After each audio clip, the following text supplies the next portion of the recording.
All right, welcome to the Vault. Today we are here with Stephen Bradley, who is not only a talented trumpet player, a keyboard player, and a singer. He writes and produces his own music, and he's also been with No Doubt since 1995. Welcome to the Vault, Stephen Bradley. Thank you, my brother. It's a pleasure to be here. Let's get it cracking. So we wanted to, first of all, extend a welcome to the Vault, where we have a lot of prosperity right here. Yeah, I see how loaded you guys are, and I'm just trying to figure out how I can get out of what I'm doing, getting to what you're doing. Well, because you guys seem to be pretty flush with cash. We're going to put this, we're going to send this to you right now. Here we go. All right. Do you get it? Yeah.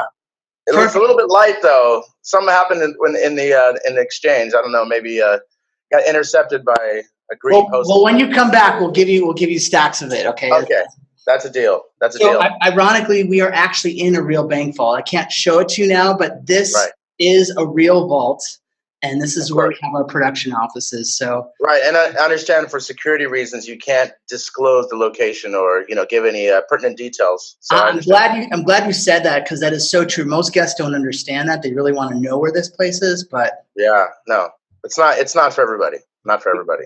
So I want to jump right into it. I wanted to ask you about your musical journey. I wanted you to talk about how when you grew up. You had your brother as an influence playing records. You had your mom playing piano. Yeah. Why don't you talk to me about kind of how that shaped, your music journey? I think I've always liked music or always loved music, and but back in those days, it was just like you'd listen to the radio all the time, and it was a lot of AM radio too, and they would just play the hits. And I really grew up kind of my formative years in the '80s, so. I mean, we think about that period of time and how many great artists, how many great songs you just hear on the radio, like back to back. It could be Prince, Michael Jackson, Madonna, Stevie Wonder, like whatever, all this stuff. And it was just like everywhere.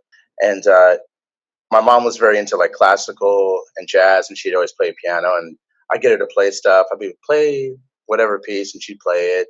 And then my brother was listening to records, and he was like into heavy metal. And we would go to concerts. And when you have an older brother, you just kind of like tag along with whatever he's doing, and you're into whatever he's doing.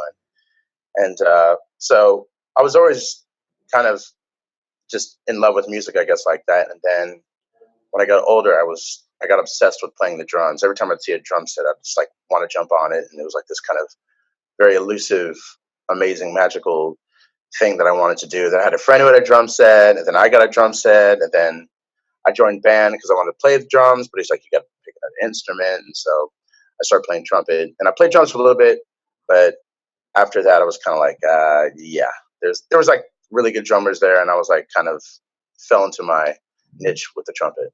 So I had read that you originally started being a trumpet player to get the girls. Is that true?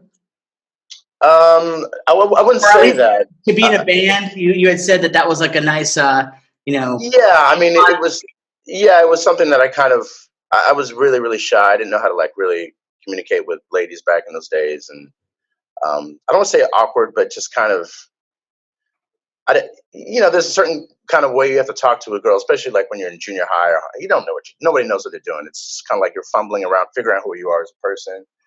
And the first band I played in with, we play like clubs. We're in high school, so we they have to give us like a wristband, so make sure that we didn't drink like 18 and over clubs, but we're younger than that.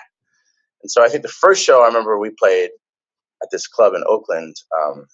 Afterwards, I just got all this attention, and it was just like I was cool, right? Because I wasn't necessarily like in the cool group at school. I was cool with everyone, but I wasn't trying to like be in any cool club or nothing like that. And I just noticed that if you were, you played music in a band and stuff like that, you're going to get that kind of attention. So it was like my introduction to kind of being accepted in society, or just kind of planting my flag and like who I am as a person, and being able to express myself like any kind of way I wanted to, and you could be accepted that way. So you segued from band in high school, and then you were playing on your own. I saw you had a couple groups, I can't remember the name of it. It's a black and white photo that you had on your Facebook of you and like 4 or 5 guys. Okay. Yeah, there was a band that I played with right before I started playing with No Doubt. And actually the reason I got that phone call was because the bass player in the band Dizzy Bam was the band I played with right before then. He knew Tony, who's the bass player of No Doubt, and then Um, Funny enough, he was like, yeah, they're looking for somebody to do this show. But it was a cool thing that he actually told me about it, because he could have been like, well, I don't want to share this guy with anybody. Like, somebody else might have done that, right? So, So you played the show in Northern California, and then yeah, that kind of changed everything. Tell me how that changed your whole life, basically. yeah. So at the time, I was living at home. I was bussing tables at this restaurant. I was going to school.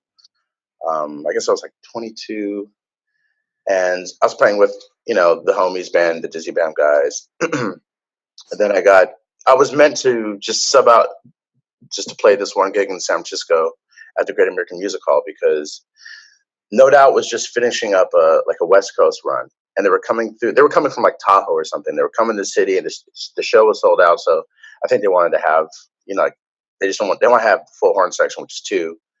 But the trumpet player, was quitting the band, and he quit like in Tahoe. So basically, they wanted to have somebody playing trumpet for the San Francisco show. So I was just meant to do that show. They sent me the music. I mean, that's a whole other story. But I showed up to the show, and the show was kind of like the audition, I guess. I don't know if they were thinking of it that way. They were just thinking like, hey, we just need to fill in for this particular show, because people always ask me, they're like, oh, you're from Orange County. I'm like, no, no, no, no.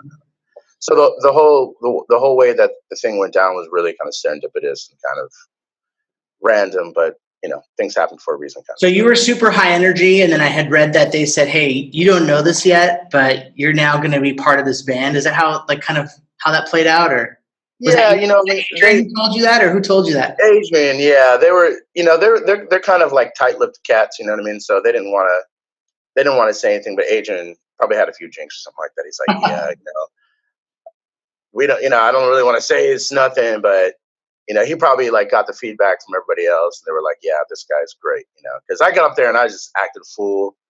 I was just, just being myself, whatever. Like, and they were like, whoa, what the fuck is this guy? You know what I mean? Well, you I guess always come to it with high energy. I mean, you are like jumping around. You are yeah, like your own show. And yeah, they're dancing and getting into it and so passionate. I love it. Like, I was always watching you during the show because you had like total cardio. Oh yeah, thanks, man. Yeah, that's just kind of always been my shtick. I mean, even the story I was telling you about the first time I ever played in the club when I was like 15 or whatever. Like, I was really, really shy, and for some reason, when I hit the stage, something just like clicked, and I just went off. And even the guys in the band didn't see it coming. You know what I mean? So that's just kind of always been my shtick. And I don't know if it's just because I'm nervous. I'm like, okay, I got to keep moving. So I'll finally relax, or I don't know what it is. It's really contagious, positive energy. And that's, I think, really why I clicked with you in the very beginning, too, because you were so like outgoing, even though maybe you didn't feel that way. You just emanate this positive mindset and vibe about you. Yeah, for me, it's always like I guess the way I thought about it is I always try to perform like something I would want to see, you know. And like I remember going seeing Fishbone back in the day and being like, these guys are awesome, and or just like when you see like really compelling higher energy shows and like people are really into the shows, like that's what I want to see, you know what I mean? So I've always just tried to be that and just try to bring that. So it's like they know I'm having fun. So it's like, okay, I can have fun now too. You know what I mean? It just lets people at ease. You know what I'm saying? Like, don't take me seriously because I'm not taking myself seriously. So we can all just party. You know what I mean? So tell me about how your music has basically helped you travel the world. I want to hear some of your adventures that you've had with No Doubt. Give me some good ones. Yeah. I mean, there's just so many. One of the ones I always tell people, there was definitely when the Tragic Kingdom, that album started getting really popular, and then next thing you know, we're looking at like Billboard or SoundScan charts, and there was like there No Doubts at the top, and then you're like, oh, Don't Speak's #1 in the UK. Then we go over to Europe, and it's like crazy. Then we go to like Asia, and it's like crazy. You know what I mean? You're playing these like huge arenas, sold out, and everybody knows who you are and all that stuff. There was one probably show end of this run, because at some point this run like lasted like 2 years, and it was pretty much almost continuous. Maybe we come home for like a couple of days, but then we'd be back out. Like, my friends didn't see me for basically like 2 years. So towards the end of that run, we did a show in Tel Aviv. But the day before, we did like a little journey, or I guess just a little tour of Jerusalem and the Dead Sea, and it was like awesome. But coming back through the, I guess the checkpoint, the Palestinian checkpoint, I remember we're in a van, we had a guard, he had a gun, all that stuff, and the kid in the little security box has like a gun and everything, and he's like checking our papers, and he looks in the window, and he kind of like, don't speak, right? Yeah. That's awesome. So that was I just, for me, that was like a really surreal moment. Like we could be in this kind of opposite side of the world, like slightly war torn, whatever, and this guy's like, sings the lyric back to like one of our songs. So that was pretty. But are you sure he wasn't just telling you not to speak? I'm just kidding. Well, I mean, he was saying it in a very musical way. So I think, but that's a good one. I like that. Yeah, right. Very He's funny. like, don't speak. You're in danger. You're right. Exactly. Yeah. So that was pretty surreal. For my research, I think just seeing one of your highlights. Tell me about the White House. What was that all about? Oh yeah, that was pretty neat. So I guess it was maybe several years ago. This was with Gwen, and she was invited by the Obama administration to be the musical guest for the last state dinner of his presidency. And the reason was because he was hosting the Italian prime minister, and she's Italian American. So fortunately, they picked her, and so they were doing the event, I guess, on the South Lawn. I guess that's what they call it. And so they had like a tent and like chandeliers and all fancy stuff like that. So, but the cool thing was before that, they had like a mixer in the White House. So you have all these like celebrities and like politicians, and they were just like drinking champagne and like I don't know, small talk kind of thing. And the cool thing is they were like, okay, and then at the end they do like everyone gets to do like a meet and greet, like pictures, shake a hand with Obama and Michelle and all that stuff. And so like they have a line, right? And so they put us at the end of the line, so we'll get like more time, whatever, so we could kind of hang out a little bit longer than everybody else does.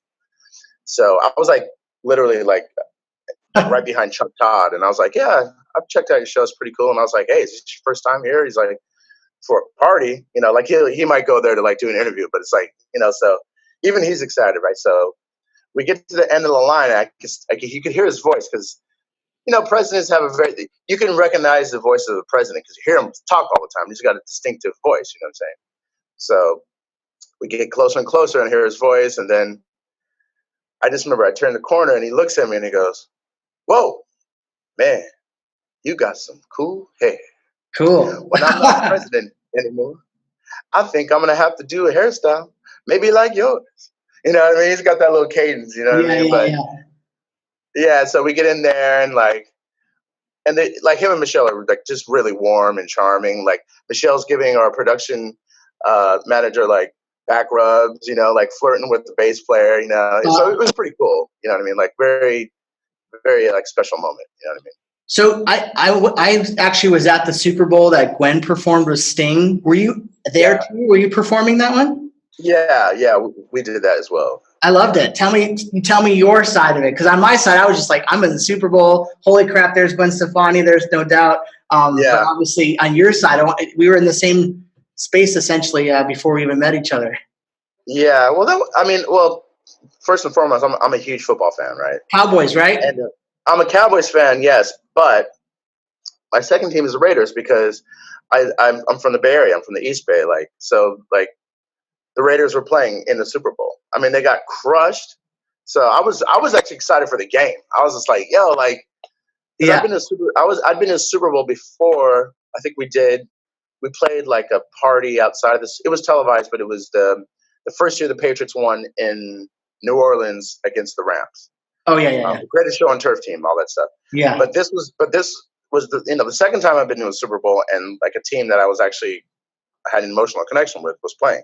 So that was cool. Obviously, like playing with Sting, I got to meet him, take a picture with him, and then doing the whole Super Bowl thing is just. I mean, it's one of the, if not the biggest TV event that you could possibly do. You know what I mean? So yeah, it was exciting. And I remember the funny thing I remember is it was the first time I'd ever been on a stage where they had pyro, and even in rehearsal, the shit went off and it scared the shit out of me. And it was like, I think it was a year after 9/11, so everyone's a little jumpy. Anytime you hear an explosion, it'd be like, oh, they're coming for us, you know what I mean? So I remember even in like rehearsal, the thing went off and like, I was I freaked out. I was like, I don't know how Kiss does it, but that's scary stuff. So, I mean, going from the White House to the Super Bowl and then everything in between, all these stadiums all over the world. Right. I mean, you've hit the highest of highs. And then, now I want to talk to you about how you went from that to then having your solo album in 2015, Runaways. I want to hear, why did you decide to go in that direction at that point? It's just, I was just curious about making making music, making a kind of a statement. I was definitely,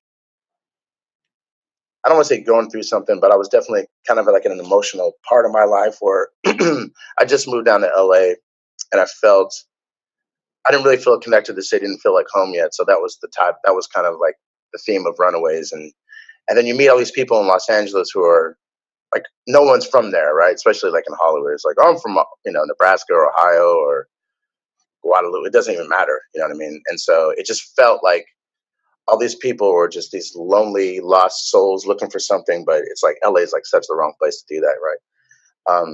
And so I was kind of feeling like that too. So, and I was just, I just want to do something different, like that I'd never done personally musically. So it was just a really fun experience and just like a part of the life diary that I decided to put down at that time.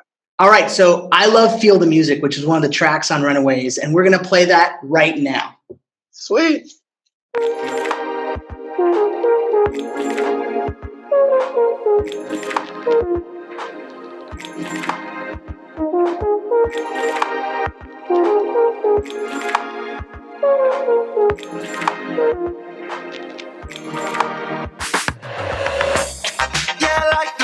Feels when everyone's moving and the music is grooving. Do you feel the same way? And I like the way it sounds when people are moving, dancing and grooving. You're the only one around who can make me feel this way. Burn this disco down. You make me wanna play. Feel this summer sound. You make me wanna stay. All right, we're back. Now, I love that. That's a jam. It's like one of those things that I could probably listen to over and over. Last night I actually was listening to like 5 times. I was like, oh, that's fun. Nice. I also know while you were on your own doing solo for that Runaways album, you also had a residency at Sky Bar. Can you talk to me about that? Correct. Yeah. I basically wanted to, actually, it's the reason it's funny. When I first got to LA, I was trying to just meet musicians and trying to not announce my presence, but just kind of just get into the mix. So I would go to all these jam sessions, and I just remember feeling like it was tough. Like if they didn't know you or whatever, they're either they were very cliquey or they were very territorial. Territorial, yeah. Like they didn't want you to outshine them, or I don't know. There's all these kind of weird vibes with that. So my idea was, I just was like, okay, well, I'm just gonna do a project where I can just play whatever the fuck I want, and I don't have to stand on anybody's toes. And just to keep it simple, I'll just get a DJ, and then maybe I'll get some projections and lights to make it kind of modern. And I did it for a while, and it was really fun. And Sky Bar, they were cool enough to have me there for do residency. I don't know if it's 4 or 5, 6 months, something like that. Wow. And it's just honestly for whatever I was doing, because it was kind of modern, but sexy, romantic, chill, whatever, and electro. And the environment there was really, really dope. It's a beautiful property that they have, Oh yeah, overlooking the skyline of LA. Yeah, yeah. So it was actually really, really dope, And then my friends were always like, "Are you gonna do that again?" It's I don't know, maybe. It was just fun to do it, But I'm the kind of person where when I do something, I'm kind of okay, now I want to do something else. You know what I mean? But it was just fun to do, and it was a challenge because it was just me. So I had to just me and my trumpet. You know what I mean? So it was kind of a challenge, but it was also built out of just frustration of not being able to just play or something. And then I was like, I'll just do my own thing. Could you tell me about how you incorporate visuals into that? I know that I saw some great pictures of it. Yeah. I know that was kind of equal, right, to the music, like to have that really cool visual component. Could you elaborate? Yeah, well, so I met this guy, Matt Meza, and his brother through actually the DJ who helped me actually write a lot of the stuff on my EP, Javen.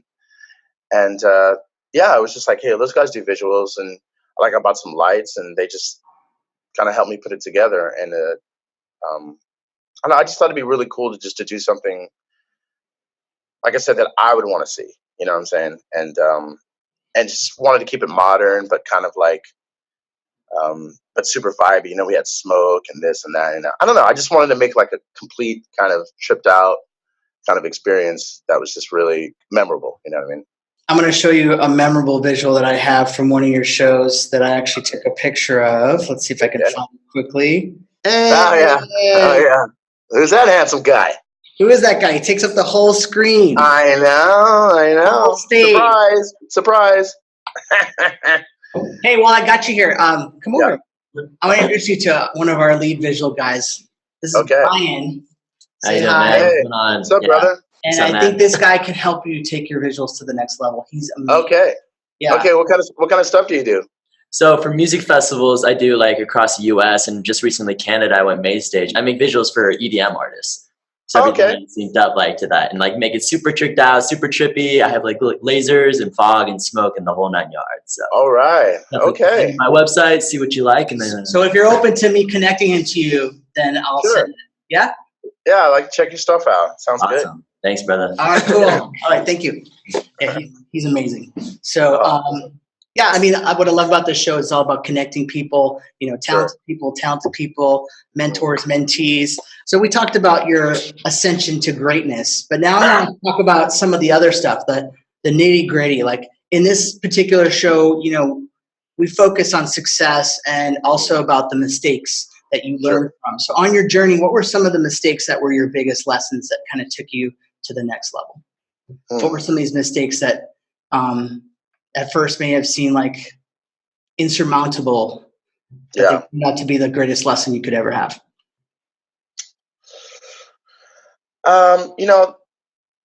That's a good question. I think for me, I don't necessarily look at it like that or I like to think of things being mistakes as things that I didn't do. I mean, everyone obviously does things that they regret, but I would say my biggest regrets are things that I didn't do. Maybe there was opportunities that I kind of let slide by in the moment. Maybe I was distracted by something else. Just being immature. I'm trying to think, because I really honestly it's hard for me to regret things that I did because I usually would probably do them out of good conscience, if that makes any sense, or just complete ignorance. And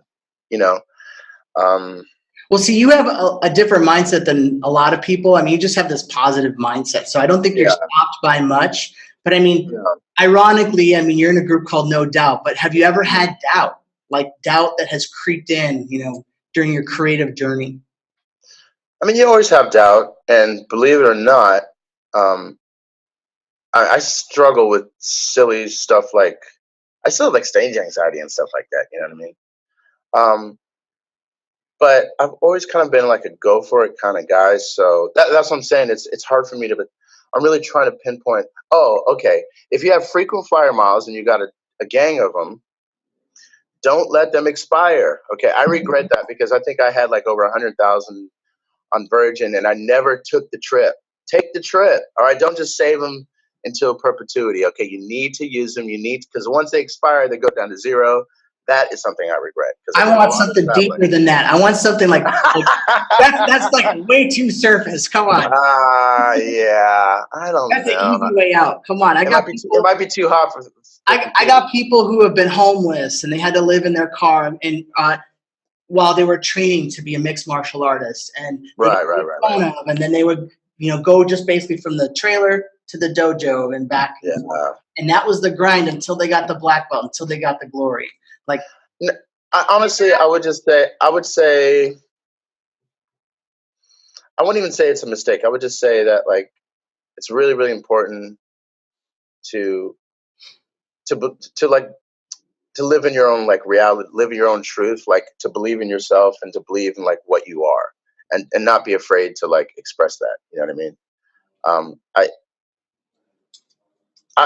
In other words, like I would have not been here if I was worried about what other people thought about me. You know what I mean? yeah, I think a lot of people kind of get in their own way when it comes to that kind of stuff. And I think if you can't really be, I don't think you can really get where you want to go unless you're really kind of solid on like who you are and like cool with that. You know what I mean? And I've seen a lot of people just kind of like fuck it off because they were trying to portray this, or they're trying to be something. It's like, no, don't try to be something. Just be that thing. yeah. You know what I mean? I think that comes down to, once again, knowing yourself, like you just said. If you know yourself, you can tell people, hey, that's not what I'm committed to. You know, that's something that you may want, but I need to do what I know is right for what I want and what my passion is.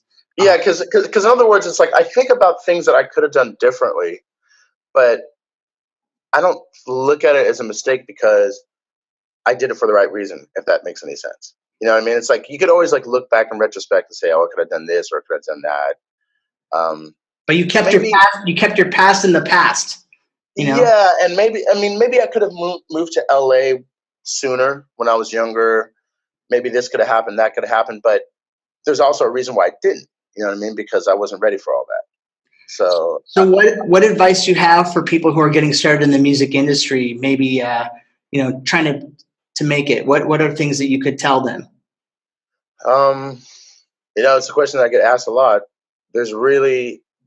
There's no magic bullet. There's no shortcuts. Anytime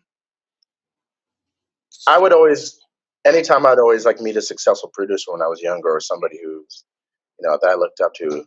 I would talk to ask Pharrell or ask Teddy Riley or these cats, and they'd always say the same thing. They just say, do it, and there's something about like the simplicity of that. And people are always looking, because people come up to me and they're like, oh, like I'm trying to make it. I'm like, okay, cool. They're like, do you know any good managers? And I'll never forget what someone told me a long time ago, because I think I asked them, I was like, do you know any good lawyers and managers? Or like, do you have a career to manage? Yep. You know what I mean? It's like, what do you need a manager for? You need to like make great music, and you need to share it with as many people as possible. And then if you have something or you don't have something. But there's no shortcuts. It's like you just have to believe in like what you're doing and just keep doing it. Like keep getting better, keep finding ways to improve yourself. What you're saying is so important, because I hear the same thing in the film business. Yeah. And people are always just trying to get the agent to do the work for them, but the agent can't do anything if they have no body of work, like you said. Right.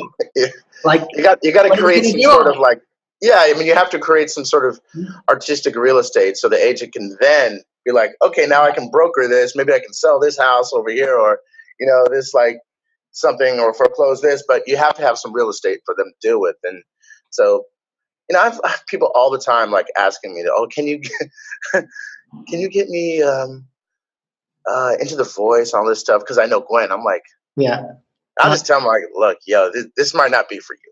If you're looking for shortcuts, if you're looking for that, you don't really understand what it is. Mm-hmm. You know what I mean? It's a lot of hard work. It's a lot of being able to like take rejection. You know what I mean? And it's just really there's no shortcuts. It's just a grind, and it's always not what you think it is. Anyway, you better be in it to win it and have a love for it that goes beyond signing autographs, taking pictures, and money, nice music, fame, all that stuff. Yeah, and honestly, like my experience with all that is it usually affects people in not a good way. So I've been watching all these, Rocket Man and, Bohemian Rhapsody movie and, even The Dirt, Motley Crue. They have everything, but yet they're still not happy. They turn to, drugs, alcohol, just to kind of escape. They're in their own little self-imposed exile. Yeah, well, for a lot of people, it becomes, they just stop giving a shit about the music, and it becomes their priorities and interests become about like the other stuff, and that's fine. But that's usually the stuff that will leave you feeling empty inside, and that's why people will turn to like drugs or all these other kind of distractions, because they've kind of lost like the coolest part about it, which is the music, which is like performing, which is like creating, you know what I mean? And all the other stuff is like, that gets old quick. So in this segment, I usually have my guests talk to their younger selves as if you could give the advice that you wish you would have had from a mentor back in the day. So if you could talk to the camera right now and talk to younger Steven, what would you say? Now's your chance. Steven, she likes you. Shut up. Concise and to the point. I love it. Now, what else about Michelle Obama did you want to tell us about? I'm just kidding. Oh, okay. Oh, no, yeah. Hey, like, yo, Secret Service. Like, yo. What else? Practice, practice, practice. Never forget it. It's very important to have that preparation. A lot of people that I meet, they come to me just like they do to you and say, hey, I want to, already be there, but they aren't willing to put in the reps to make it happen. And yeah, I would tell my younger self, I said, hey, if whatever you think is impossible, it just means that you haven't worked hard for enough. You have to, it's going to take a minute, but you have to be patient. You have to be disciplined, and you can kind of get down with whatever you want, but you just need to like focus a little bit more. But once again, it's, my younger self would have been like, I can't focus. So we'd have been at an impasse. I don't know. The younger and older self, the immovable object and the irresistible force. Yeah. So now we're going to go through some of our social media. We have some audience here that are watching this, and I wanted to just have an opportunity to give them some of their questions answered. Sure. So the first question I have here is, what is your definition of success? That's a good one. I think success is waking up every morning and being stoked about the day. I really would point at a situation where every day is just like, yeah, this is going to be a fun day today. Like we're still having fun type shit. You know what I mean? Like, because if you're not doing that, your life is just a drag. You know what I mean? And we could put success on a scale of this type of money or this type of accolades or whatever, but a lot of those people aren't necessarily happy. So the happiness, it sounds like a Hallmark card, but if you're not stoked for the next day, then in addition to being like, hey, I've had challenges in my life, and I found a way to deal with them. Like I had fears, I overcame them, and I had challenges.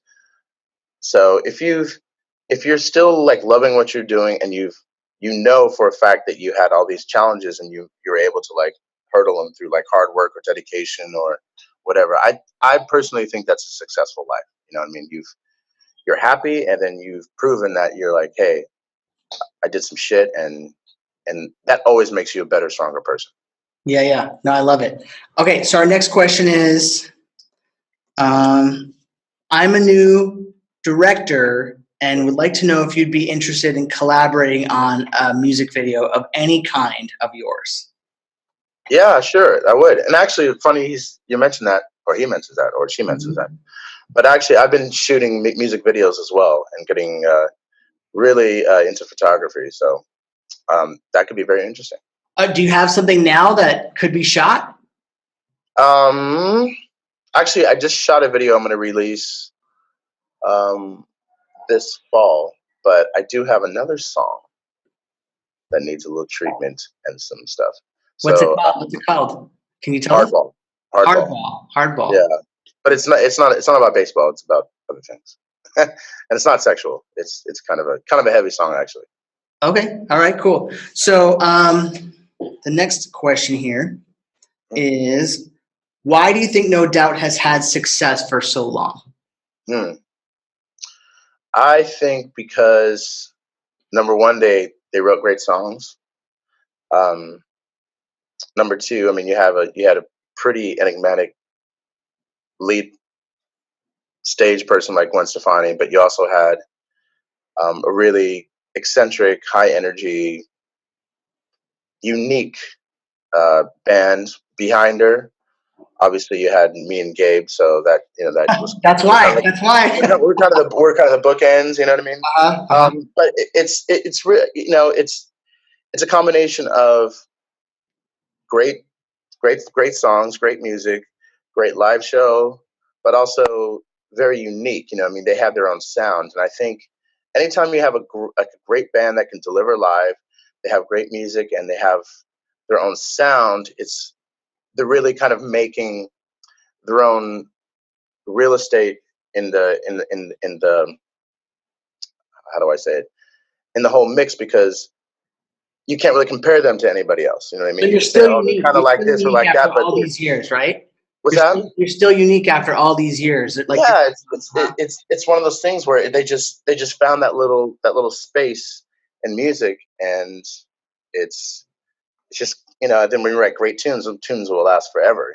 I still go in the grocery store and hear like "Don't Speak" or something like that. That's like forever. That nothing's ever happened to that. You know what I mean? That's just like it's gonna be there. So the next question I have here is, if you could improve No Doubt, what would you do? Like, to just take it to the next level? Take it to the next level. Let me produce the album. Yeah. Have Gwen sing backup? Was that? Have Gwen play trumpet and sing backup? Yeah.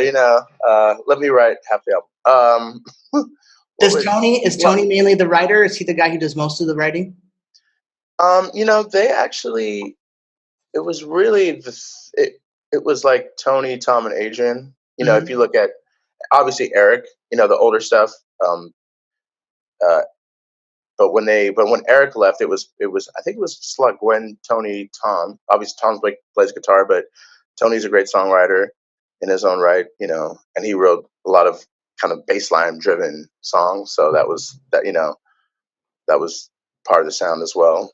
And Gwen's always like great with lyrics, melodies, concepts, and she even wrote a song on guitar, "Simple Kind of Life," back in the day. So, and actually, Adrian right now is he's playing guitar as well. So I was showing my daughters a No Doubt video, and of course Adrian runs across the screen like naked, blurred out. My daughter's like, "Is he really naked?" Oh yeah, he's naked. He's a character. Yeah, I've gotten used to him being naked almost all the time, right? Yeah, like things got pretty weird. Like that first long 2-year tour we did, towards the end, we're all getting kind of like stir crazy and punchy and stuff, and things got really weird.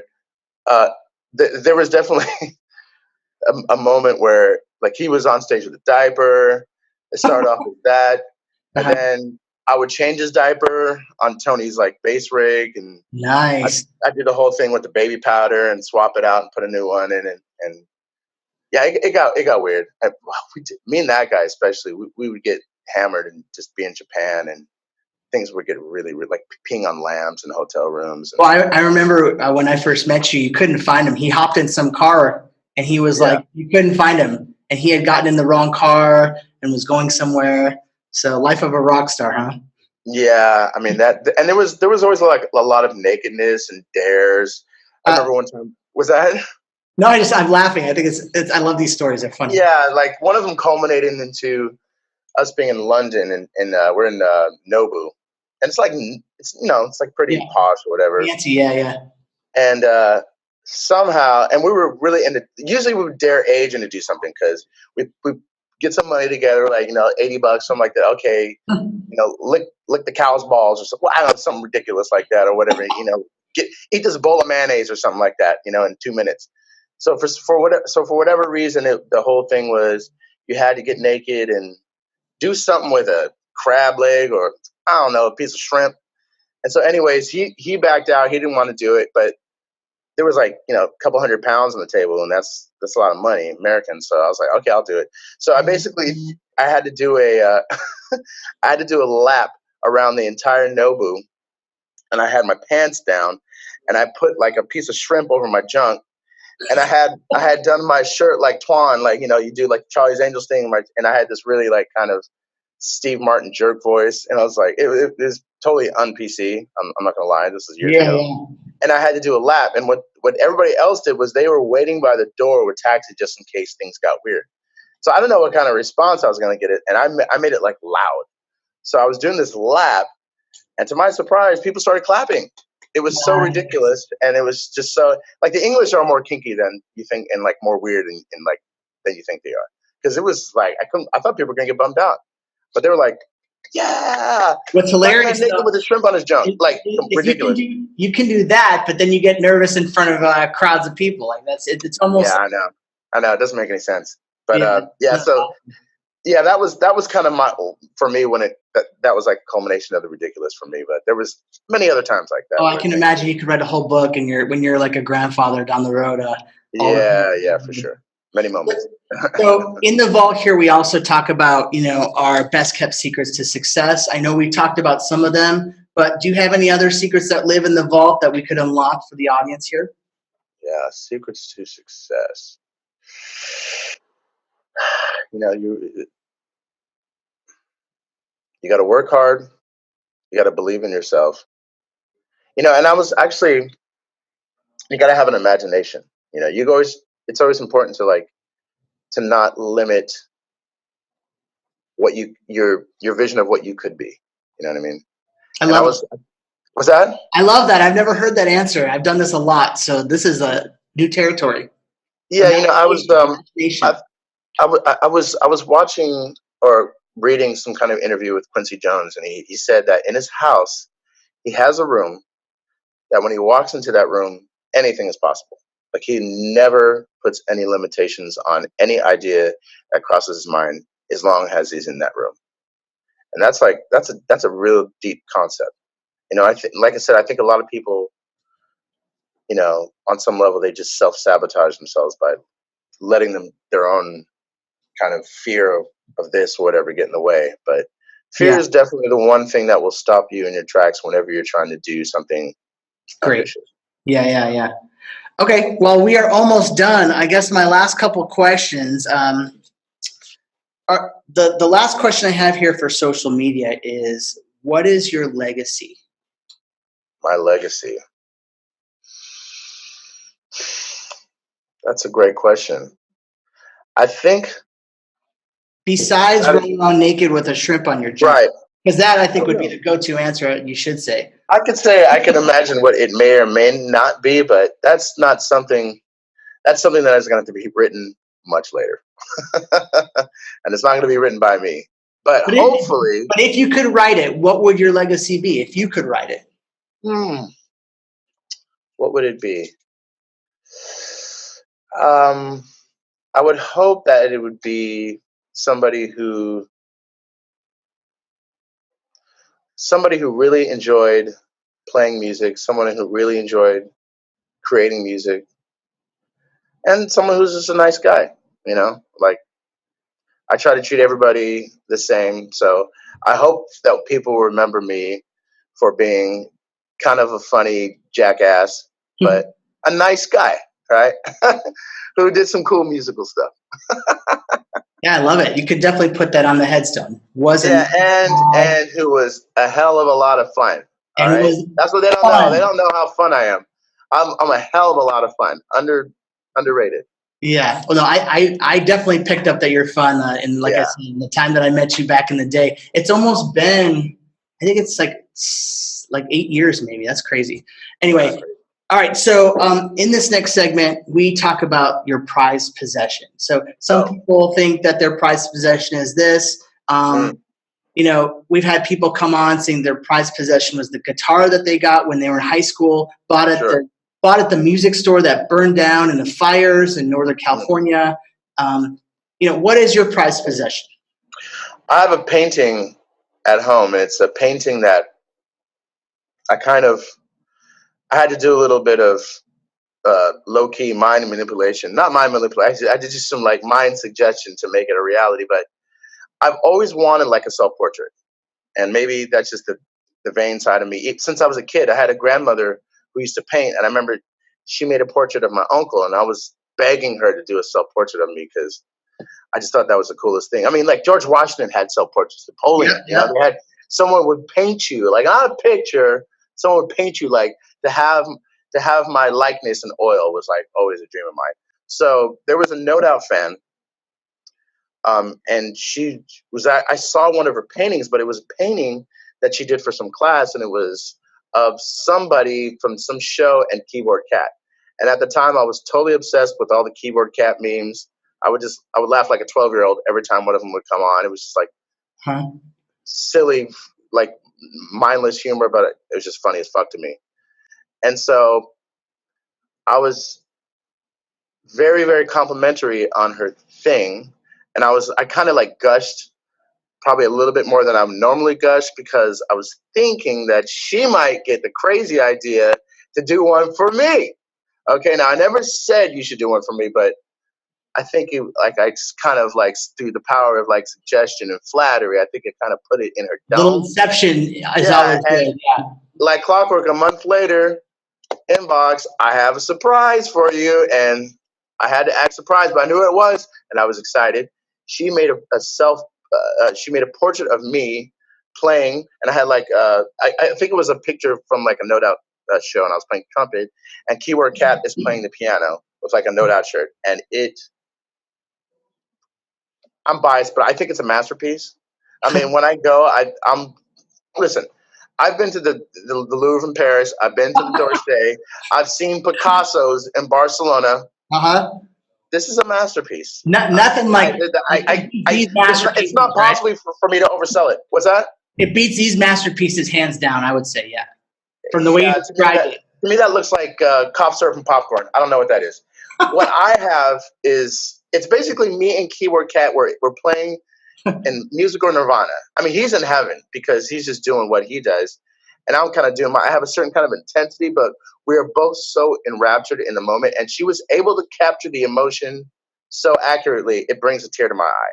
And every time I have friends who come over and see it, I can see the jealousy come over. They're like, and people don't notice it at first because it just blends in. Yeah. And then they go, "Oh my God. No, I'm like, no, but do they say, is that Keyboard Cat?"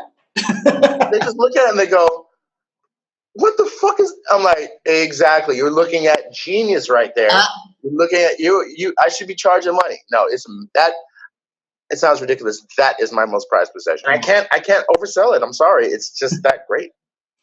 So the last question we do have is, where do you live online? Where can people find you? You can find most of my silliness is on Instagram, S Bradley Music. And I'm always posting stuff. Like today I'm in Wilmington, North Carolina. So I posted I was walking down by the harbor, and then I'll post stuff from the tour because right now I'm touring with Steel Pulse. So, I had a clip of Shaggy from last night, and I'm always doing stuff there. So that's where you find me. Do you have a website? I do not. No. No, I know. Bad. You don't want one? So maybe I'll tell my younger self to get a website.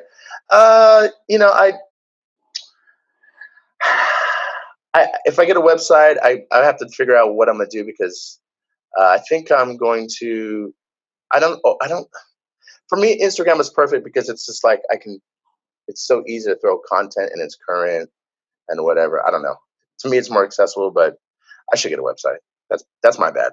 Down the road. Down the road, yeah. I want to tell you, it's been a pleasure listening to these war stories that you have, and obviously the insight that you've given us. I think we could be doing this for hours today. I mean, I could talk forever about all the fun things you've done, and you've had an amazing life, and you're not even 30 years old. So, I mean, hats off to you. This guy. I'm gonna add some cash to that. You keep talking like that. Yeah, sounds good. Here you go. Yeah, I got some more bullion for you. Mm-hmm. Sounds good. Well, thank you again. And when this airs, I'll share it with you. But once again, thanks for coming on The Vault, and we'll talk to you soon. The pleasure is all mine. Thanks, brother. Thank you. All right, so if you guys want to be a guest on this show, we would love to have you. We're looking for people, once again, top in the entertainment, sports, and business industry, inspirational content, people who are movers and shakers. We want you on our show, and thanks again for watching The Vault.